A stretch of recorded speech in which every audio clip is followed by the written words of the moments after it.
আসসালামু আলাইকুম দর্শক, দেখছেন আন্তর্জাতিক 48 বাংলা সংবাদ। শুরুতে জানিয়ে দিব সংবাদ শিরোনাম, পরে বিস্তারিত। তবে বিস্তারিত জানার আগে আপনি ভিডিওটি কোথা থেকে দেখতেছেন সেটি অবশ্যই কমেন্টে জানিয়ে যাবেন। দর্শক, শুরুতেই জানিয়ে দিব সংবাদ শিরোনাম। কুয়েতে দুটি মার্কিন সামরিক ঘাঁটিতে ইরানের হামলা। প্রথমবারের মতো যুক্তরাষ্ট্র সফরে যাচ্ছেন লেবাননের প্রেসিডেন্ট।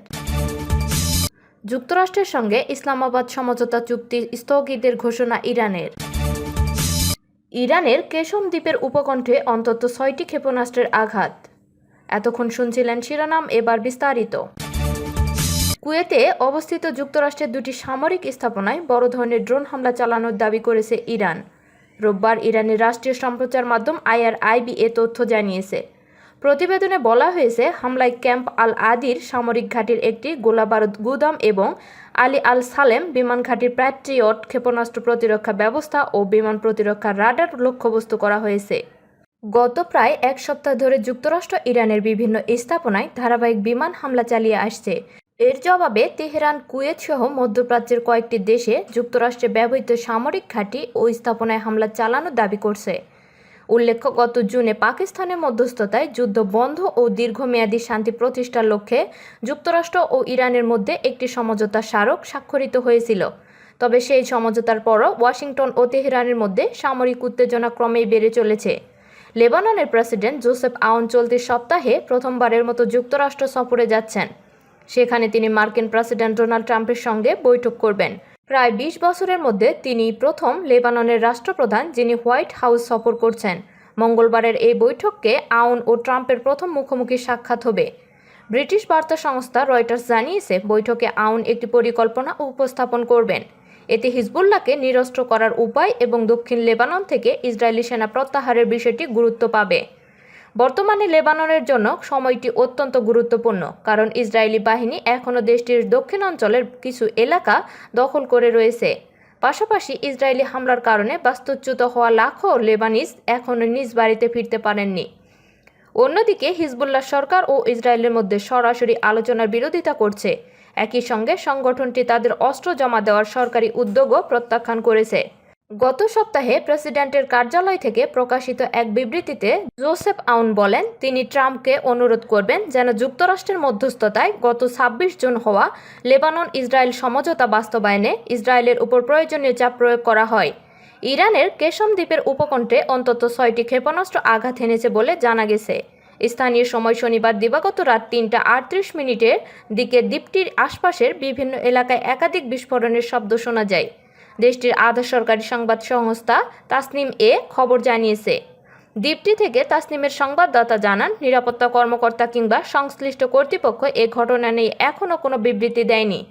সম্ভাব্য ক্ষয়ক্ষতি বা হতাহতের বিষয়ে কোনো তথ্য প্রকাশ করা হয়নি।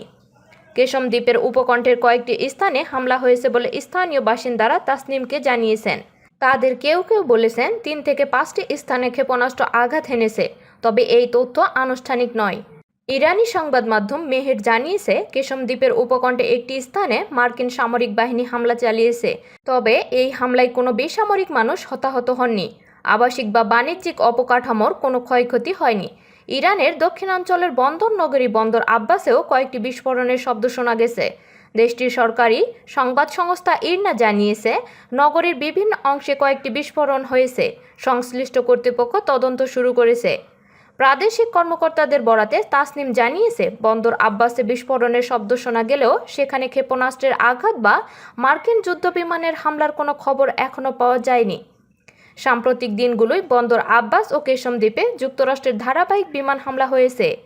ইরানের দক্ষিণাঞ্চলের বন্দর খামির এলাকায় একটি সেতুতে মার্কিন বিমান হামলায় অন্তত 7 জন বেসামরিক মানুষ নিহত হয়েছেন।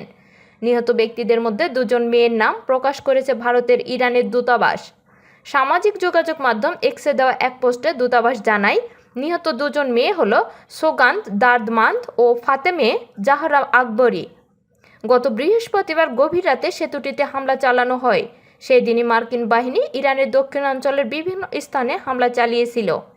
ইরানি কর্তৃপক্ষের হিসাব অনুযায়ী সাম্প্রতিক দিনগুলোয় মার্কিন হামলায় ইরানে অন্তত 50 জন নিহত হয়েছেন, আহত হয়েছেন 500 জনের বেশি। যুক্তরাষ্ট্রের বিরুদ্ধে চুক্তি লঙ্ঘনের অভিযোগ এনে ইসলামাবাদ সমঝোতা স্মারক এর আওতায় নিজেদের সব প্রতিশ্রুতি স্থগিত ঘোষণা করেছে ইরান। দুই দেশের চলমান সামরিক উত্তেজনার মধ্যেই শনিবার এ সিদ্ধান্তের কথা জানায় তেহরান। ইরানের উপপররাষ্ট্রমন্ত্রী কাজেম ঘরিবাবাদী এ ঘোষণা দিয়ে বলেন, পাকিস্তানের মধ্যস্থতায় ইরান যুক্তরাষ্ট্রের মধ্যে হওয়া এ সমঝোতার আওতায় থাকা প্রতিশ্রুতিগুলো আর বাস্তবায়ন করবে না তেহরান। গত জুনে যুদ্ধ অবসানের লক্ষ্যে দুই দেশের মধ্যে 14 দফার ইসলামাবাদ সমঝোতা স্মারক সই হয়।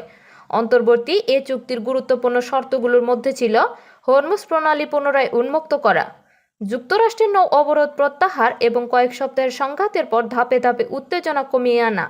ইরানের রাষ্ট্রীয় সংবাদ সংস্থা ফার্স নিউজের বরাত দিয়ে জানানো হয়, যুক্তরাষ্ট্র সমঝোতার আওতায় থাকা নিজেদের সব প্রতিশ্রুতি লঙ্ঘন ও স্থগিত করেছে। এর প্রতিক্রিয়ায় ইরানের চুক্তি বাস্তবায়ন এবং এর অধীনে থাকা সব অঙ্গীকার স্থগিত করেছে। কাজেম ঘরিবাবাদী বলেন, যুক্তরাষ্ট্রের পদক্ষেপের জবাব হিসেবে ইরান এর সিদ্ধান্ত নিয়েছে। বর্তমানে দেশ রক্ষায় তাদের প্রধান অগ্রাধিকার এবং তাই চুক্তির কোনো প্রতিশ্রুতি আর বাস্তবায়ন করা হচ্ছে না। এর আগে একাধিকবার ইরানি কর্মকর্তারা যুক্তরাষ্ট্রের বিরুদ্ধে চুক্তি ভঙ্গের অভিযোগ তুলেছিলেন। একই সঙ্গে তারা সতর্ক করেছিলেন, মার্কিন হামলা অব্যাহত থাকলে সমঝোতাটি কার্যত অকার্যকর হয়ে পড়তে পারে। এদিকে দুই দেশের সংঘাত আরও তীব্র আকার ধারণ করেছে। ইরানের স্বাস্থ্য মন্ত্রণালয়ের তথ্য অনুযায়ী গত 6 জুলাই থেকে শুরু হওয়া নতুন দফার মার্কিন হামলায় অন্তত 50 জন নিহত এবং 500 জনের বেশি আহত হয়েছেন।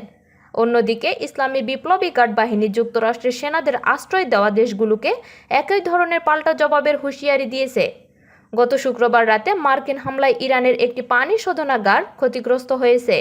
এতে প্রায় 10,000 মানুষ বিশুদ্ধ পানি সরবরাহ ব্যাহত হচ্ছে। এদিকে আঞ্চলিক নিরাপত্তা ও পরিস্থিতিও আরও উদ্বেগজনক হয়ে উঠেছে। বাহরাইনে একাধিকবার বিমান হামলায় সতর্ক সংকেত বাজানো হয়েছে। কুয়েতের সামরিক বাহিনী জানিয়েছে, তারা তাদের আকাশ সীমার দিকে ধেয়ে আসা ক্ষেপণাস্ত্র ও ড্রোন ভূপাতিত করেছে।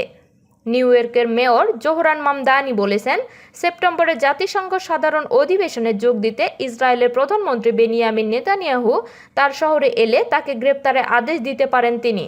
এ বিষয়ে এখনও আলোচনা চলছে। এ মন্তব্যের পর নেতানিয়াহুর পক্ষ থেকেও দ্রুত প্রতিক্রিয়া এসেছে। আল জাজিরার প্রতিবেদন অনুযায়ী শনিবার প্রকাশিত দ্য নিউ ইয়র্ক টাইমসকে দেওয়া সাক্ষাৎকারে মেয়র মামদানি বলেন, বেনিয়ামিন নেতানিয়াহু এমন একজন যুদ্ধাপরাধী যার বিরুদ্ধে আন্তর্জাতিক অপরাধ আদালত ইতিমধ্যে আনুষ্ঠানিক অভিযোগ এনেছে। ফলে আন্তর্জাতিক আইন অনুযায়ী তার বিচার হওয়া উচিত এবং তাকে দ্য হেগের আদালতে দাঁড় করানো উচিত। নেতানিয়াহু নিউ ইয়র্কে পা রাখলে তাকে গ্রেফতার করা হবে কিনা এমন এক প্রশ্নের জবাবে মেয়র তার আইনি সীমাবদ্ধতার কথা তুলে ধরেন। তিনি জানান, নিউ ইয়র্ক পুলিশ বিভাগ সরাসরি তার প্রশাসনের অধীনে পরিচালিত হলেও নেতানিয়াহুর মতো একজন বিদেশি রাষ্ট্রপ্রধানকে গ্রেফতার করার আইনি এখতিয়ার সিটির মেয়রের রয়েছে কি না তা এখনও পুরোপুরি স্পষ্ট নয়। তবে বিষয়টি তারা হালকাভাবে নিচ্ছেন না। এই মুহূর্তে নেতানিয়াহুর বিরুদ্ধে কোনো আইনি পদক্ষেপ নেওয়া সম্ভব কিনা তা খতিয়ে দেখতে সিটির আইন বিভাগের সাথে তিনি নিবিড় ও সক্রিয় আলোচনা চালিয়ে যাচ্ছেন বলে নিশ্চিত করেছেন মেয়র জোহরান মামদানি। ইউক্রেনের বিস্ফোরকবাহী ড্রোনের একাধিক হামলায় রাশিয়ার মস্কো ও তাম্বভ অঞ্চলে 8 জন নিহত হয়েছেন। এই হামলায় কয়েকটি বড় গুদামে আগুন ধরে যায় এবং কয়েক ঘন্টা ধরে আকাশ ঘন কালো ধোঁয়ায় ঢেকে থাকে। রাশিয়ার ভূখণ্ডে সাম্প্রতিক মাসগুলোতে হামলা বাড়িয়েছে ইউক্রেন। কিয়েভ বলেছে, রাশিয়ার দীর্ঘদিনের হামলার জবাব হিসেবে এসব পাল্টা আক্রমণ চালানো হচ্ছে। ইউক্রেন এই অভিযানকে দূরপাল্লার নিষেধাজ্ঞা হিসেবে উল্লেখ করেছে। এর আগে দেশটি মূলত রাশিয়ার তেল অবকাঠামো লক্ষ্য করে হামলা চালিয়েছে, যার ফলে বিশ্বের অন্যতম বড় তেল উৎপাদনকারী দেশটিতে জ্বালানি সংকট তৈরি